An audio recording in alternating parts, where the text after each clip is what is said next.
اكيد ذكرتي خبريه. ما بتذكر بلا بلا بلا.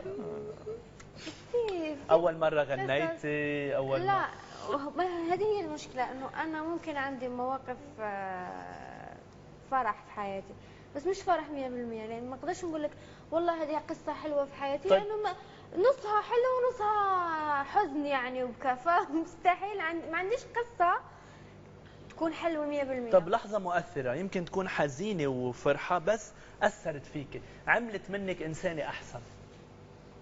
كلنا عملوا منا قصصنا ناس احسن. قصصنا الحزينه ام السعيده كانوا لحظات مؤثره خلونا نكون ناس احسن، صح؟ ما في قصه معينه في دماغي يعني، ما في يعني، خصوصا باخر شيء حزنك ربما، شيء كثير يو حياتي كلها حزن والله، عن جد انه ما عنديش قصه معينه اقول لك والله هذه هي القصه اللي اثرت فيا في حياتي وهذه هي الوحيده اللي في شيء قصه علمتني. حزينه بس علمتك؟ مش كثير. تعلمتي منها شيء؟ ايه في كثير قصص. بدك تشاركينا بشي وحده؟ شيء واحده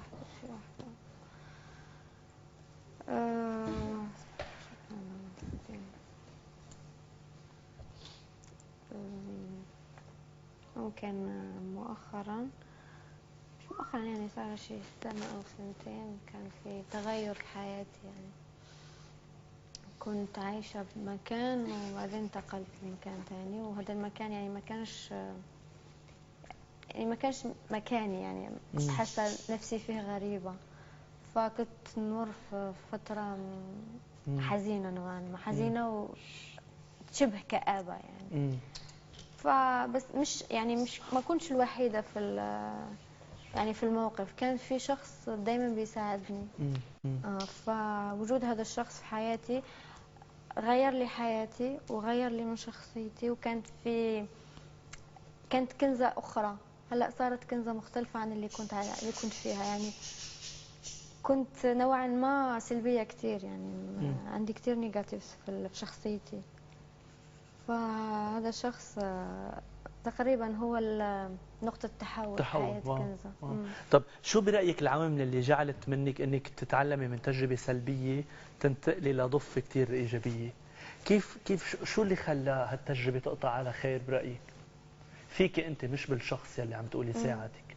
شو اللي بداخلك كنزة خلى انه هالتجربة رغم على سلبيتها ومرارتها مثل ما قلتي والحزن والكآبة اللي عملت لك اياهم طلعتي منها؟ شو؟ إرادتي ممكن، لأنه أنا صحيح شخص درامي كثير، بس في نفس الوقت نحب السعادة، ما نحبش الحزن، ما نحبش الكآبة، ما نحبش نعيش لحظات تعيسة في حياتي. إرادتك. بس هيدي إرادتك ترجمت بروسس، بعملية صارت، صح؟ يعني عندي القابلية يعني القبول اني اطلع من الحالة اللي فيها، تتحركي بسرعة، تاخدي اكشن. هيدا الاكشن اللي عملتيه كنزة هو سر نجاحك بالحياة يعني. هيدي العملية، هالطبخة يلي طلعتي منها من عملية سلبية لعملية إيجابية، هيدا لازم تعتمديه دايما بأي شيء عندما يواجهك أي أمر سلبي.